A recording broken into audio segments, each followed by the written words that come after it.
Hi friends, welcome to ஸ்ரீபாக்கிய சமையல். இன்றைக்கி என்ன பார்க்க போகிறோன்னா நரிப்பயிறு கடையல் எப்படி செய்கிறதுன்னு பார்க்கலாம் வாங்க. இது தட்டைப்பயிரோட கொஞ்சம் சின்னதாக இருக்கும். இந்த பாருங்கள், இந்த மாதிரி தான் இருக்கும். இது எல்லா கடையிலையும் கிடைக்கிறதில்ல. கிடச்சிச்சின்னா கண்டிப்பாக வாங்கி ட்ரை பண்ணி பாருங்கள். ஊட்டச்சத்து ரொம்ப அதிகமாக இருக்கிறது. துத்தநாக சத்து அதிகமாகவே இருக்குது. இதை நல்லா வறுத்துட்டு, வாசனை வர வரையும் வறுத்துட்டு ஒரு பவுலில் கொட்டி நல்லா வாஷ் பண்ணிவிட்டு அரை மணி நேரம் இல்லாட்டி 1 மணி நேரம் ஊற வச்சுருங்க. ஊற வச்சிங்கன்னா ஒரு 5 விசில் விட்டால் போதும். ஊற வைக்கலன்னா 7-8 விசில் விடணும். நான் ஊற வச்சுட்டேனே, 1/2 ஊற வச்சுட்டேன். ஊற வச்சு குக்கரில் போட்டு மஞ்சத்தூள் 1/2 டீஸ்பூன், ஒரு மீடியம் சைஸ் தக்காளி, ஒரு 2 டம்ளர் தண்ணி ஊற்றிக்கிட்டேன்.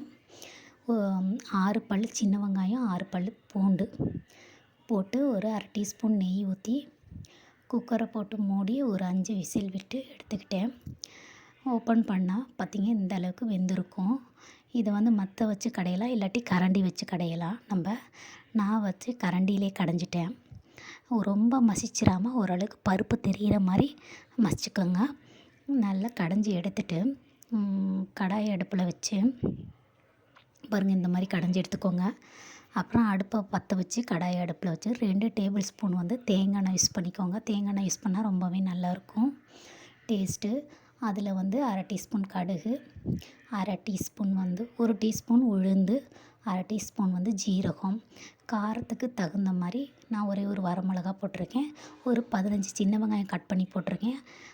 கொஞ்சமாக கருவேப்பிலை சேர்த்துக்கோங்க. எல்லாத்தையும் போட்டு நல்லா வதக்கிட்டு கொஞ்சம் பெருங்காயம் போட்டுக்கோங்க. பெருங்காயத்தூள் போட்டுட்டு கடைஞ்சி வச்சுருக்க பருப்பை எடுத்து உள்ளே கொட்டிடுங்க. நல்லா தண்ணி எவ்வளோ வேணுமோ கலந்துக்கோங்க. தேவையான அளவு சால்ட்டு போட்டுக்கோங்க. அதுக்கப்புறம் வர மல்லி ஒரு 10 எடுத்து உள்ளங்கையில் வச்சு தேய்ச்சி போட்டிங்கன்னா வாசனை நல்லாயிருக்கும்.